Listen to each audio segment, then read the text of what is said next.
Kita sudah belajar bahwa berhenti dari kebiasaan lama yang buruk akan mengakibatkan withdrawal effect. Simptom di mana ketidaknyamanan karena perubahan itu mendadak itu dialami. Dan gejala ini bisa ringan, bisa berat, bisa parah. Bahkan bisa sampai kematian. Tergantung kasusnya. Masalahnya adalah kalau zat adiktif itu sudah demikian bahayanya. Apalagi sesuatu yang bukan fisik.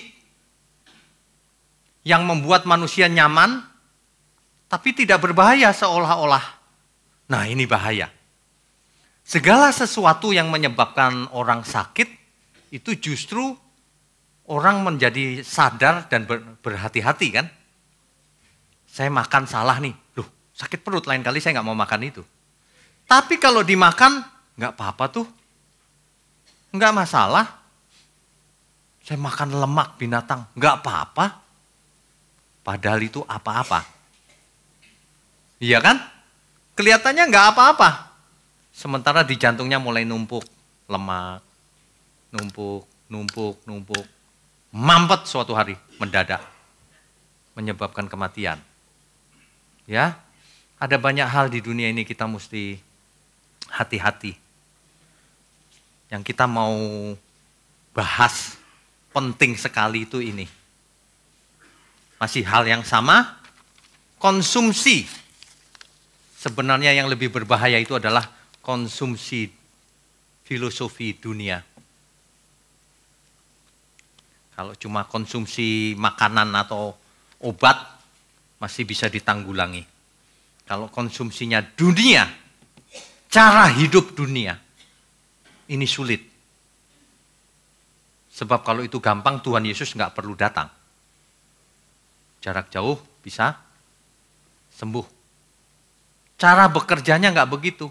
Sehingga Tuhan perlu datang memberi teladan juga.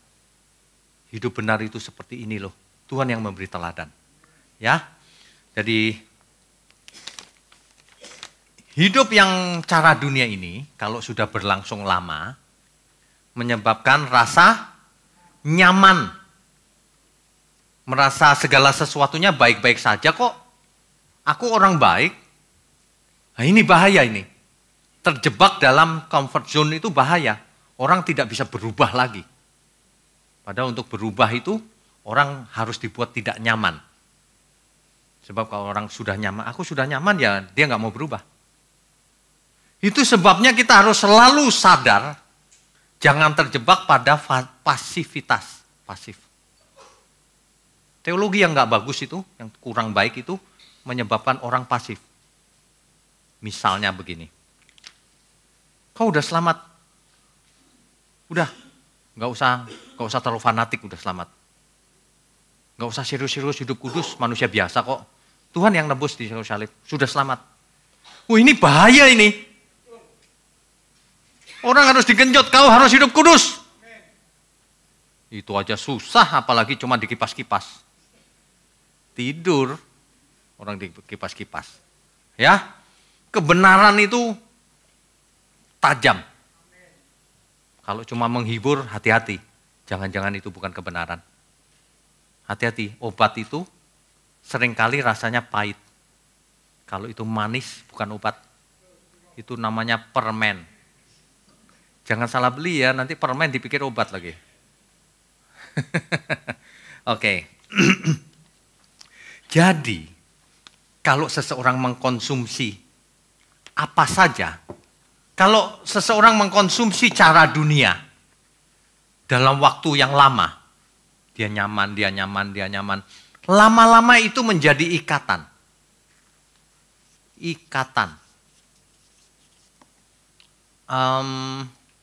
Apa lagi istilahnya? Ikatan atau ketagihan. Atau kebiasaan. Atau dalam bahasanya Paulus, perhambaan. Tanpa berasa seseorang sudah dijadikan hamba dengan cara hidupnya yang sia-sia. cara hidup yang lama. Makanya Tuhan Yesus mengatakan, engkau sudah ditebus dari cara hidupmu yang sia-sia. Sia-sia hidup yang seperti ini. Sia-sia. Itulah sebabnya perintah Tuhan Yesus dalam Alkitab itu jelas. Roma 12 ayat 1 sampai 2. Karena itu, saudara-saudara, demi kemurahan Allah, aku menasihatkan kamu, supaya kamu mempersembahkan tubuhmu sebagai persembahan yang hidup, yang kudus, dan yang berkenan kepada Allah. Itu adalah ibadahmu yang sejati. Janganlah kamu menjadi serupa dengan dunia ini, tetapi berubahlah oleh pembaharuan akal budimu. Sehingga kamu dapat membedakan manakah kehendak Allah, apa yang baik, yang berkenan kepada Allah, dan yang sempurna. Perintahnya itu berubahlah menurut pembaharuan akal budi.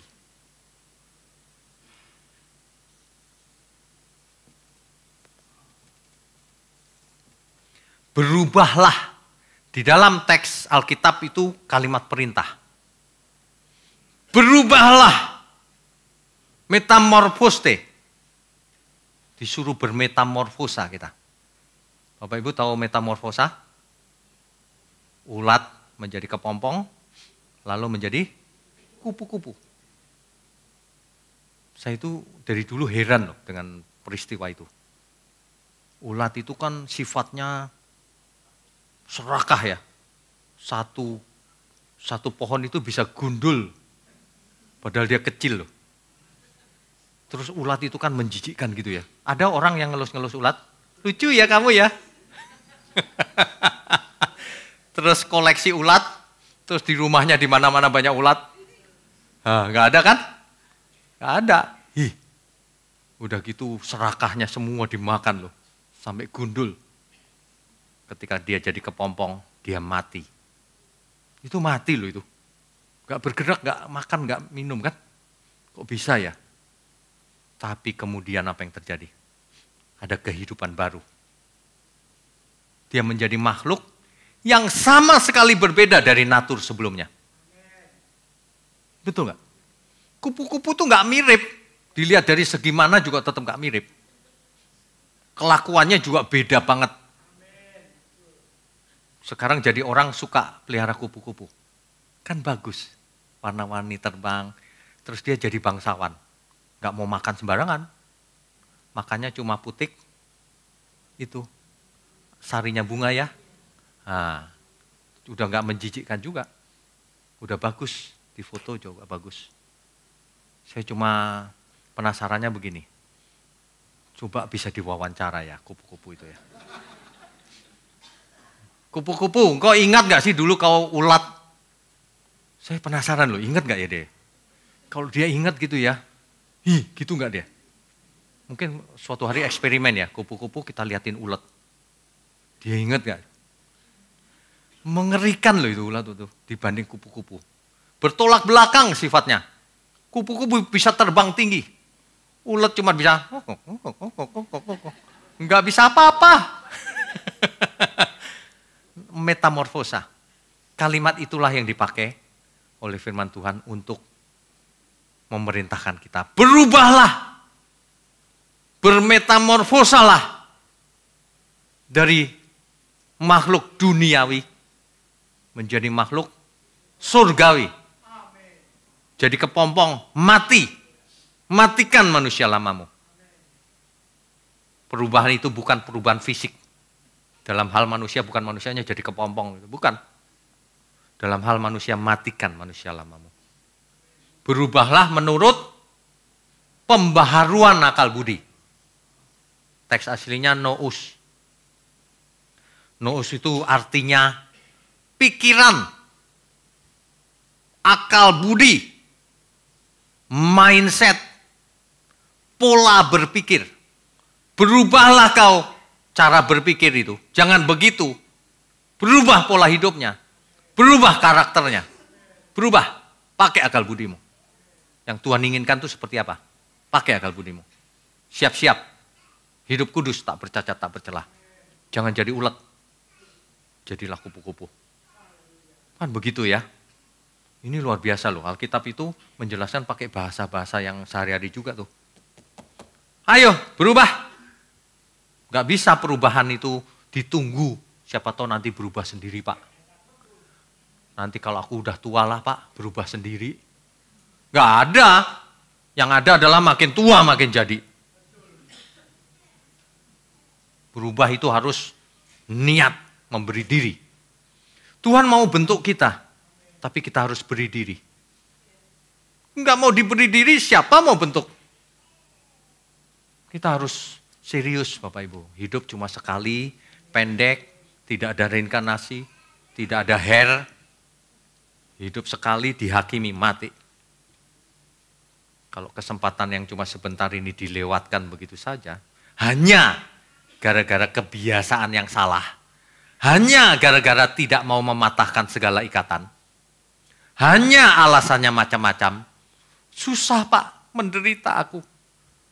Surga harganya nggak seberapa, nggak sebanding dengan korban itu. Penderitaan kita itu nggak ada apa-apanya dibandingkan kemuliaan di surga. Amin. Ayo. Ini kalau murid-murid Tuhan ya dari dulu nggak mengerti loh waktu diajari Tuhan Yesus. Mengertinya itu setelah Tuhan Yesus naik ke surga, baru mereka berani mati untuk Tuhan. Dulunya nggak berani mati kan? Petrus melarikan diri. Tapi ketika Roh Kudus turun, diberi pengertian, maka mereka mengorbankan diri mereka. Mati untuk Tuhan. Mati. Jadi kalau kita berubah seturut pembaharuan akal budi, menurut firman tentunya, firman Tuhan, berhenti dari cara hidup yang lama, cara hidup dunia, pengkonsumsi, sekarang konsumsi yang benar, yaitu pembaruan akal budi, konsumsi dari firman, ada sedikit atau banyak penderitaan, gak ada masalah, lanjut terus, sampai kesudahannya, sampai kita semua menutup mata, barulah itu yang namanya bebas, sukses itu. Sebab orang yang terikat itu bukan sukses, dia jadi hamba, hamba itu budak. Enggak Pak, enggak ada, aku enggak jadi budak, orang bebas, iya. Tapi jadi hamba dosa. Terikat sama kebiasaan-kebiasaan dosa. Hidup di dalam dosa. Itu namanya hamba dosa. Terikat, itu budak namanya. Kalau mau bebas, belajar kebenaran. Hidup di dalamnya. Ya. Ada banyak kesalahan di antara orang percaya ketika membaca Alkitab. Mereka berharap segala masalah diselesaikan Tuhan tanpa campur tangan manusia. Ini salah loh. Yang harus belajar itu manusianya, bukan Tuhan. Makanya manusia dibiarkan menderita supaya belajar. Segala sesuatu mendatangkan kebaikan bagi orang yang mengasihi Tuhan. Besi menajamkan besi, manusia menajamkan sesamanya. Itu ada tujuannya. Dunia ini sudah nggak sempurna, ada tujuannya supaya kita belajar. Mempersiapkan diri ke langit baru, bumi baru. Supaya kita belajar mengenakan kodrat ilahi. Lepaskan kodrat yang lama. Kodrat duniawi itu. Ini nggak gampang memang. Kalau orang sudah lama berbiasa hidup salah, wah, nggak bisa. Itulah sebabnya tidak ada yang namanya takdir. Ini keputusan kita.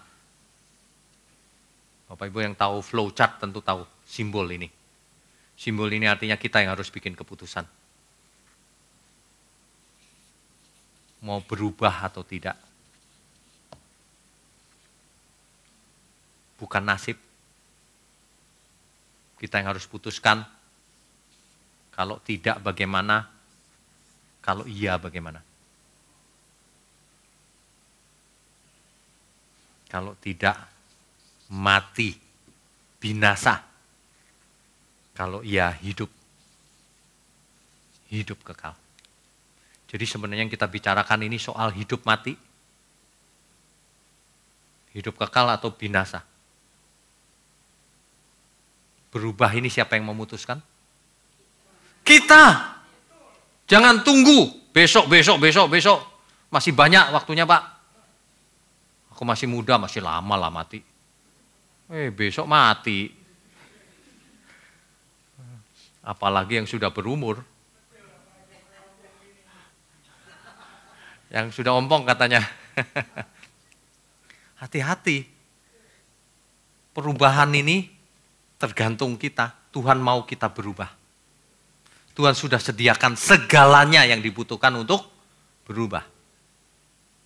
Masalah dosa sudah diselesaikan Tuhan. Sudah diampuni dosa-dosa kita. Apapun dosanya. Jadi di antara Bapak Ibu jangan ada yang ngomong, tapi masa lalu saya dulu orang tua saya dukun, Pak. Nggak penting. Dulu saya pernah pakai jimat, Pak. Nggak penting. Sekarang sudah bertobat belum? Sudah. Ya sudah. Ngapain ngurusin yang lama? Yang sudah lewat tidak bisa berubah. Yang ke depan belum terjadi. Berubah sekarang. Ya atau tidak. Pilihan di tangan masing-masing. Ingat, kalau mau berubah, ada saja tantangannya. Yang withdrawal effect lah. Yang perasaan tidak nyaman. Yang harus berkorban dan sebagainya. Orang ya kalau sudah biasa pelit ya. Disuruh tidak pelit. Ngeluarin duitnya itu setengah mati loh. Wah itu kayak hidup mati itu. Iya. Iya. Ini nggak ngomongin siapa-siapa ya, karena nggak ngomongin nama. Ada orang yang begini. Pergi sama saya ya. Nggak ngomongin siapapun loh ya, sorry ya. Sama sekali tidak, ini cuma mau belajar. Ada orang pergi sama saya ya. Makan gitu ya. Udah. Ya nggak apa-apa, saya yang bayar nggak masalah kok. Cuman yang saya heran gini, ternyata dia nggak bawa duit sama sekali. Hebat ya, imannya sungguh besar. Tahulah, karena keseringan. Aduh, padahal dia banyak duit loh, serius saya. Loh, kalau nggak ada duit kan nggak masalah, memang nggak ada mau diapain, ya nggak? Bukan soal itu. Dia lebih kaya dari saya kasih tahu. Hah? Gesek kali ya. Orang nggak bawa dompet. Suatu hari dia bawa sih duit. Selembar doang. Ya, ada yang begitu. Aduh, saya sampai bingung. Ini gimana mau jadi berkat ya? Aduh, capek deh. Pelitnya minta ampun. Kalau pelit itu masih mending dikit. Ada duit tapi pelit. Ini enggak loh, enggak dibawa duitnya. Hebat ya triknya. Triknya hebat. Jadi dia mau bertobat pun udah enggak bisa. Enggak ada Tuhan. Ditinggal sengaja. Waduh. Aduh capek deh. Sulit loh berubah itu. Dalam hal kecil aja sulit. Orang yang sangat boros, coba aja suruh berubah. Dia lihat apa aja dibeli. Begitu dia lihat mau beli, jangan boros. Gatel, tanganku gatel nih, tremor. Mau beli dia. Nggak bisa begitu. Sudah waktunya kita berubah. Jangan tunggu, ya. Suatu hari saya mau tulis buku tentang perubahan. Proses perubahan. Karena manusia berubah itu nggak bisa mendadak. Tidak bisa otomatis. Berubah itu perjuangan. Hidup atau mati. Bahkan orang yang sudah mau mati sekalipun, karena jantungnya mampet, disuruh berubah pola hidupnya, tetap tidak berubah. Ini survei ilmiah loh ini. Ini survei ilmiah. Judul surveinya Change or Die. Berubah atau mati. Die, mati. Ternyata dari 100 orang, yang berubah cuma 3 atau 4 orang. Yang lain nggak berubah. Jadi orang pilih mati daripada berubah. Bahaya ya. Yang lebih bahaya adalah kalau orang tidak berubah lalu binasa. Itu lebih bahaya lagi. Mana suruh berubah kok nggak mau, kenapa ya? Ditawarin selamat kok nggak mau ya? Mau, tapi nggak mau bayar harga. Mau gampang. Udah biasa begitu, mau gampang hidupnya. Padahal tidak ada keberhasilan tanpa perjuangan. Tidak mungkin. Itu mustahil. Tidak ada yang namanya seperti sulap abrakadabra. Terus berhasil. Nggak ada. Nggak ada. Tuhan saja menciptakan langit dan bumi pakai proses. Betul? Padahal kalau Tuhan mau mungkin nggak perlu proses. Tapi sengaja pakai proses. Supaya manusia belajar daripadanya. Semua yang terjadi di alam ini supaya manusia belajar. Tuhan mau membentuk kita semua. Jadi kita harusnya ya fokus ke depan. Jangan fokus ke tempat lain. Kalau seseorang terikat sesuatu, pikirannya penuh dengan hal itu. Betul nggak? Jadi perjuangan ke depan tuh teralihkan fokusnya. Aduh, aku pengen ini nih. Terikat. Aku pengen ini nih. Tuhan, sebentar ya. Aduh, nggak bisa lepas. Begitu lepas bentar, aduh tremor tanganku. Bentar ya Tuhan. Ini dosanya kayaknya kecil kok, nggak gede-gede amat. Dosa ringan. Ngarang-ngarang sendiri lama-lama. Berhalusinasi. Nggak ada dosa kecil, dosa besar. Meleset ya meleset. Jangan suka menawar-nawar. Apalagi ngarang-ngarang. Ya. Berubah. Dalam segala hal. Kalau kesehatan aja, sama. Nggak berubah. Ya nggak sehat. Berubah, sehat. Sudah terlambat Pak saya. Nggak ada yang terlambat. Ada seorang teman saya, beratnya 100, berapa ya dia? Kemarin cerita sama saya, 102 atau berapa gitu. Gede kan? Ya iyalah, saya aja cuma 60. Hampir 2 kali lipat. Gede dia. Dia mulai sesek dadanya. Lalu dia berubah. Masih lumayan, ada gejala mau berubah kan? Orang lain enggak, sesek, enggak berubah. Dia berubah. Pola makannya dirubah. Turun puluhan kilo. Dan sekarang seger. Kemarin ditunjukin saya, makan siang sama saya. Dulu Pak, belakang saya ini kalau saya pegang gini, 2 apet segini Pak. Sekarang hilang. Bagus. Tekanan darah saya sudah normal. Diabetesnya normal. Coba. Kalau ke dokter kan diabetes nggak bisa sembuh gitu kan gayanya. Sembuh. Tidak ada yang tak mungkin. Fakta. Dan itu bukan 1-2 orang loh. Harus bisa segala sesuatu mungkin. Kanker juga bisa sembuh. Asal serius, meskipun sulit, ya, nggak ada sesuatu yang gampang. Makanya ya, sebenarnya seseorang beribadah atau tidak itu kelihatan dari caranya hidup. Kamu banyak alasan dari dulu nggak berubah-berubah, menunda-nunda terus. Kalau orang beribadah sama Tuhan beneran, pasti berubah langsung. Apa sih yang membuat orang tidak berubah? Suatu hari dulu. Berapa puluh tahun yang lalu ya, dulu saya suatu hari check up, kolesterolnya tinggi sekali, saya sampai bingung, kurus kok bisa tinggi ya kolesterolnya, sementara semua yang lain normal, hari itu ketemu loh kolesterolnya tinggi, wah saya langsung, wah nggak bisa diterusin nih, nggak bisa nih, hari itu juga saya langsung berubah,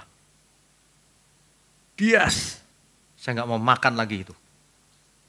Wah, nggak cuma 1-2 orang, nggak cuma 1-2-3 makanan, semua saya coret.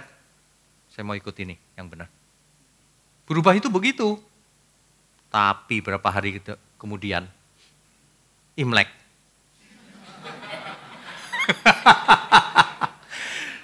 Saya bikin keputusan, timingnya salah. Iya loh, saya baru ingat. Begitu 3 hari Imlek, Ya, Imlek kan segala sesuatu yang harum-harum ada di sana ya. Aduh, tapi ya saya diundang sana-sini kan, saudara-saudara, sini. Enggak, saya sudah berhenti. Maksudnya berhenti Imlek, bukan. Berhenti dari makan-makan itu. Oh, emang bisa? Bisa. Ya udah, saya berhenti loh, serius. Berhenti. Jadi saking nekatnya itu berhenti. Withdrawal effect sedikit. Ternyata withdrawal effect saya sedikit. Pengen nih, enggak lagi loh. Enggak pernah saya pengen sesuatu. Enak gak itu? Enak sih saya tahu. Pengen? Enggak. Begitu. Nah, tapi semua orang enggak begitu. Yang pada umumnya ya, aduh, gue makan enggak nendang nih. Enggak nendang ya gampang, makan aja terus nendang situ. Aduh, makan kok enggak nendang itu bagaimana sih? Segala sesuatu itu sebenarnya dari mindset. Itu sebabnya Alkitab berkata, siapkan akal budimu kalau mau hidup kudus. Kalau mindset kita dirubah lebih dahulu, maka melakukan kebenaran nggak terlalu sulit. Kalau mindsetnya belum berubah, maka melakukan kebenaran itu penderitaan. Iya dong, harus berubah kebiasaan kan penderitaan. Tuh aku nggak biasa nih. Ibarat orang suka makan daging, suruh makan sayur. Dia bilang, aduh kayak kambing nih. Kayak kambing lagi. Saya kalau makan ya, kalau lagi tur ke Israel, wah yang paling happy saya. Kenapa? Wah sayurnya seger banget. Terus banyak biji-bijian kacang-kacangan yang alami semua kan, daging sedikit. Seger sekali. Wah, saya makan sayur salad gitu banyak banget gitu. Udah mantep. Orang-orang cuma ngeliat, susah nih lawannya. Orang-orang pada nggak doyan makan, makanya bawa tempe orek, bawa sambal terasi, bawa macam-macam, sambal botolan, bawa mie instan, gitu. Wah saya di sana mantep nih, gitu. Karena apa? Mindset, emangnya beda mulutnya, kan sama kita. Beda mindset doang. Kalau saya makan lihat lemak binatang ya, aduh ini mampet nih di jantung.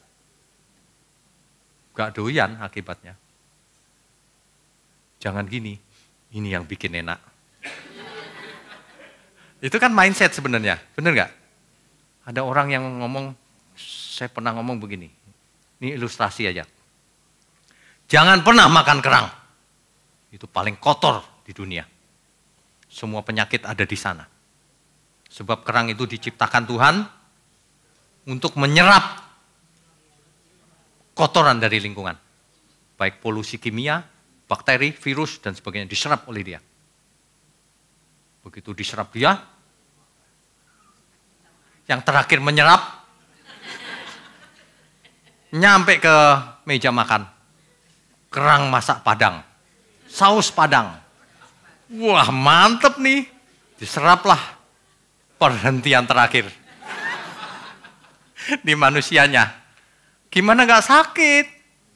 Betul gak? Iya. Lalu orang ngomong gini, tapi enak Pak. Saya bilang begini, oke, itu yang enak bumbunya, bukan kerangnya. Gak percaya, satu itu jangan ditelan. Rasain aja terus, lama-lama enak gak? Kalau bumbunya udah habis, kerangnya doang enak gak kira-kira? Gak enak, itu yang enak bumbunya, jangan ketipu. Gak enak.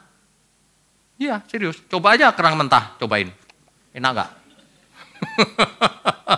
Gak enak, jangan makan kerang. Ya, itu secara fisik. Kesehatan itu hukumnya sama, kebenaran itu paralel dalam semua hal. Kalau sudah biasa makan, terikat nanti. Pengen lagi. Udah dibunuh aja manusia lamanya. Aku gak makan itu. Gak makan, gak masalah. Itu. Kalau bahasa Jawa itu lebih mantep. Ada bahasanya itu. Nggak makan, nggak paten aku. Bukan orang Jawa nggak ngerti itu. Nggak masalah sama sekali nggak makan itu, nggak makan itu terus mati kita, merana gitu hidupnya. Masa gara-gara kerang aja lu merana? Gitu katanya umat pemenang. Menang dari apa? Sama kerang aja kalah. Ini bagaimana sih ya? Umat pemenang itu lawan apa aja menang. Lawan iblis pun menang. Amin. Mulai sekarang jangan kalah sama kebiasaan-kebiasaan yang mengikat. Aku suka nonton yang nggak bener, Pak. Buang semuanya. Delete semua yang ada di komputer. Itu kebiasaan itu. Delete. Waduh, demam Pak, nggak ngeliat. Biarin. Withdrawal effect. Nanti sehari, 2 hari, 3 hari, udah selesai. Dan enak, hidup merdeka itu enak loh. Hidup terikat itu gak enak. Ya, merdeka itu enak, gak terikat apapun. Jadi belajar apapun berani, ngomong apapun berani. Bayangkan kalau pengkhotbah terikat banyak hal. Nanti dia gak berani ngomong gini. Jangan pelit, gak berani. Dirinya pelit soalnya. Gak berani ngomong apa lagi, gak berani. Jadi akibatnya dia bukan jadi pengkhotbah. Di depan diem aja dia. Gak berani ngomong. Tapi banyak pengkhotbah nekat loh, ngomong. Padahal dia gak seperti itu. Gak boleh harusnya. Itu munafik namanya. Ya. Keterikatan itu sangat menghambat kerohanian seseorang. Dipatahkan. Dipatahkan itu bukan begini. Saya terikat pornografi Pak. Sini saya tengking. Didoakan, ditumpangi tangan, tumpangi kaki sekalian. Terus pulang jadi sembuh. Sembuh aku sekarang. Gak pernah ada itu cerita itu. Gak ada. Yang ada adalah, aku mau sembuh bener Pak. Nah, itu mulai yang baik. Jangan gini, aku bisa sembuh gak Pak kalau didoakan? Gak bisa, lo sendiri kayak begitu mentalnya. Aku mau bener-bener sembuh. Oke, bisa. Tuhan pasti tolong. Segala sesuatu itu sebenarnya kecil bagi Tuhan. Manusianya mau nggak? Itu aja. Sebagian diserahkan kepada kita. Ada bagian Tuhan, ada bagian manusia. Ya, kalau manusia sudah berusaha tidak sembuh juga, Tuhan bisa bikin mujizat. Iya, itu pasti. Seperti kaki saya yang lumpuh yang saya sudah cerita. 3 minggu lumpuh. Saya sudah berusaha loh. Makan juga dari dulu saya nggak aneh-aneh. Nggak melakukan aneh-aneh. Kok bisa ya? Waduh, hari itu juga terjadi mujizat. Sembuh. Dan saya yakin Tuhan mau kita sembuh juga. Tapi lakukan bagian kita. Ya, ada banyak PR yang belum kita lakukan selama ini. Masih terikat oleh hal-hal ini, hal-hal itu. Yang seorang terikat pornografi, yang lain terikat mamon, yang lain terikat kesombongan, yang lain terikat lagi apa lagi? Rokok. Macem-macem. Yang paling aman, jangan merasa aman lagi. Terikat sama pola makan yang suka-suka. Yang gak benar. Waduh, sotomi. Sotomi, tahu cara bikinnya? Coba ke dapurnya. Kuahnya itu yang ngambang itu apa? Lemak. Gaji. Tahu gaji ya? Gaji itu bahasa Inggrisnya apa? Lard. Atau apa? Rawon. Itu lemak loh itu. Padahal Alkitab berkata jangan pernah engkau makan lemak dan darah. Di segala keturunanmu, di segala tempat. Memangnya berubah firman Tuhan? Memangnya perjanjian lama ke perjanjian baru berubah? Enggak, Tuhan bilang benar ya benar dari dulu. Itu kotor bagimu, jangan dimakan. Kan begitu. Coba bayangkan, di perjanjian lama, hukum fisika, kalau suatu benda dilepas akan jatuh ke bawah. Ada gravitasi kan? Di perjanjian baru, sama nggak? Ya sama lah. Emangnya berubah? Di perjanjian lama, lemak itu akan menyangkut di jantung. Di perjanjian baru, sama. Jangan bilang semuanya halal, Pak. Ini gimana sih ya? Kalau soal dosa memang iya, boleh. Tapi kalau sedikit gini nggak ada masalah sih. Tapi kalau tiap hari tetap masalah. Kan begitu. Iya kan? Bertobat, jangan suka makan lemak. Itu bukan makanan itu. Cuma bikin enak aja. Ya. Jadi pertobatan itu dalam segala hal. Banyak orang jangan pernah menunjuk orang yang terikat rokok. Ah, kau terikat rokok, aku enggak. Iya, tapi kau terikat lemak. Tiap kali makan suka lemak. Pilihnya yang berlemak. Nah itu terikat lemak itu. Coba aja makan sayur tok. Nanti baru tahu bahwa terikat. Withdrawal effect kan. Enggak enak nih. Hidup kok sengsara begini ya. Makan sayur aja sengsara, lebay loh. Katanya cinta Tuhan. Aku mengasihi engkau Tuhan dengan seluruh hidupku. Masa? Suruh makan bener aja gak bisa. Suruh ngomong bener aja lu gak bisa. Suruh ngetik yang bener aja gak bisa di internet. Ngomong yang enggak. Iya kan? Matikan manusia lama kita. Ikatan ini meskipun sulit dirubah, tapi tidak ada yang mustahil. Apapun bentuknya. Apapun. Ya. Jadi kalau Bapak Ibu hari ini datang ke sini, jangan sampai pulang tidak berubah. Sebab kalau enggak, sia-sia saya ngomong macam-macam dari tadi. Udah 2 jam. Aduh. Ada satu ilustrasi gambar yang bagus. Ini Bapak Ibu, dibawa pulang. Kalau kita hidup 2019, di sini ada gambar nisan. Apa itu? Kuburan. Maksudnya mati. Kan setiap orang pasti nih ketemu nisannya sendiri. Makanya perintah Alkitab mulai sekarang pembaharuan akal, pembaharuan oleh firman Tuhan pastinya. Ya. Nah, ini masa depan. Yang jadi masalah itu kenapa seseorang tidak bisa berlari ke depan? Karena ada sesuatu yang menghalangi. Itulah yang namanya beban dan dosa. Beban itu apa misalnya?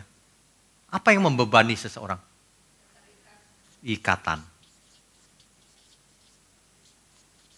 Kebiasaan. Keinginan. Biasa punya keinginan.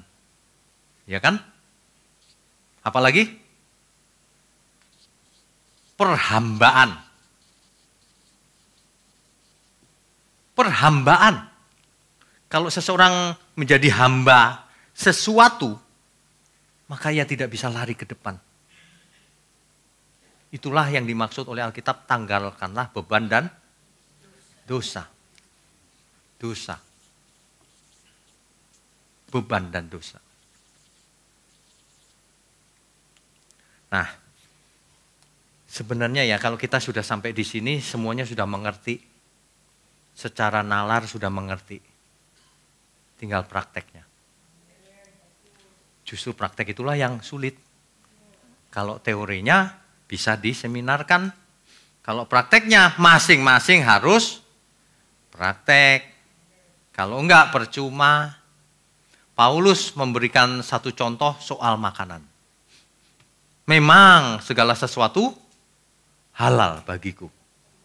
Tapi tidak semuanya membangun. Kan begitu.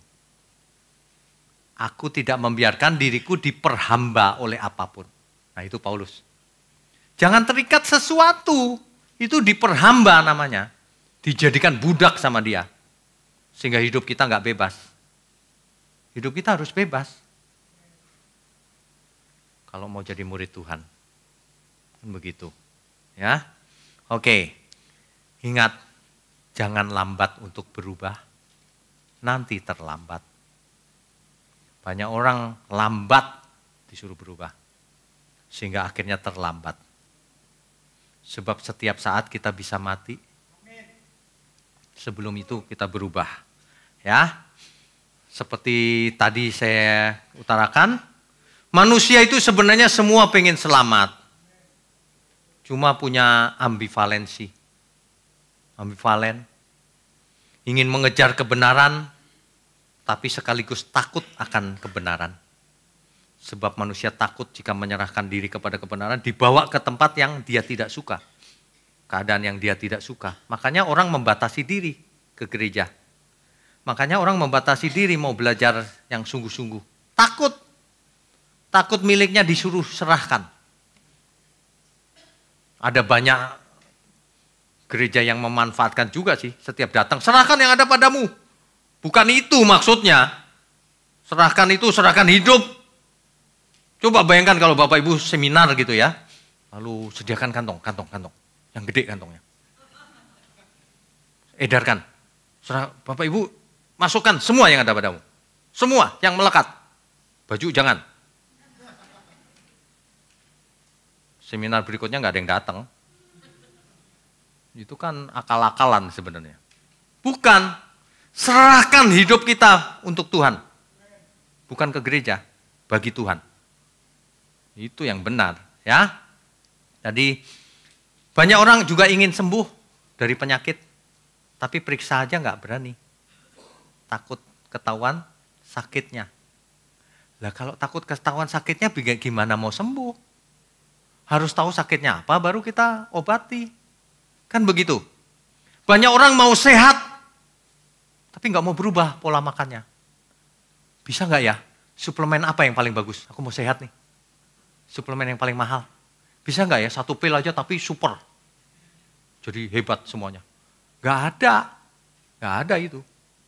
Karena nggak mungkin didapat dengan gampang dan instan kesehatan itu. Apalagi kebenaran hidup. Harus berubah. Ya.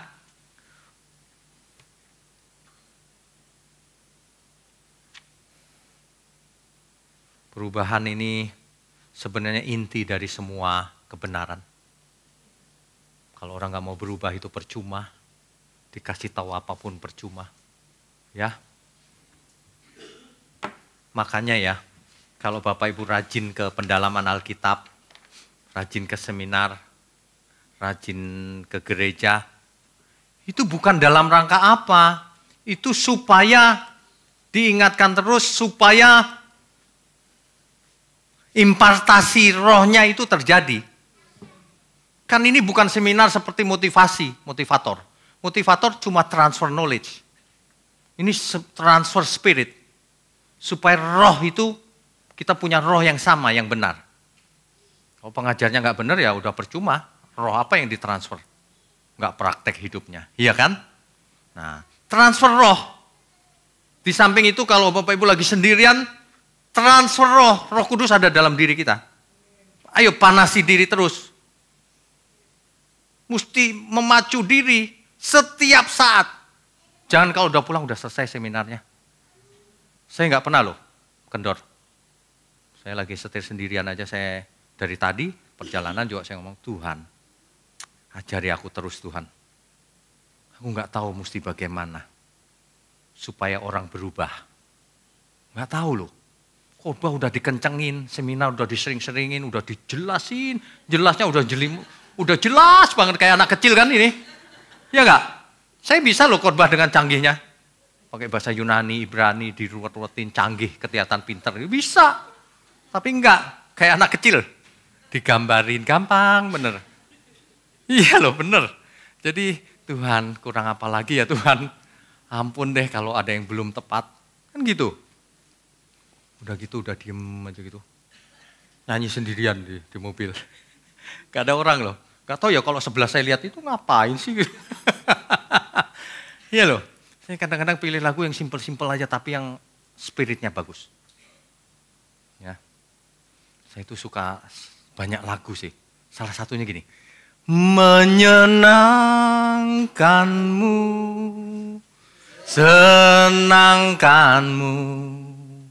Hanya itu kerinduanku, menyenangkanmu, senangkan hatimu, hanya itu kerinduanku. Kalau kita lagi ngalamin sesuatu ya, dia itu kok bikin gue jengkel ya. Gue gak salah apa-apa dibikin jengkel. Tapi saya udah jarang jengkel sih. Jadi ilustrasinya agak susah nih. Ya tapi gak apa-apa lah. Orang itu menjengkelkan tuh. Ingat, kalau kita jengkel juga, Tuhan tidak suka. Lebih baik menyenangkanmu, senangkanmu, hanya itu kerinduanku, menyenangkanmu, senangkan hatimu, hanya itu kerinduanku. Mantap. Begitu lagu itu nyanyi, mantap lagi, semangat lagi. Dia jengkelin ya biarin aja lah. Namanya juga belum sembuh. Masih sakit jiwa. Iya, banyak orang sakit jiwa. Biarin aja. Kita maju terus saja. Selamatkan dia juga tapi. Kalau dia memang bertobat. Iya dong? Amin ya. Jangan punya ikatan apapun. Rugi. Ayo kita hidup bebas, lepas. Mengenal kebenaran. Dan hidup di dalamnya. Amin ya. Amin. Beri kemuliaan untuk Tuhan.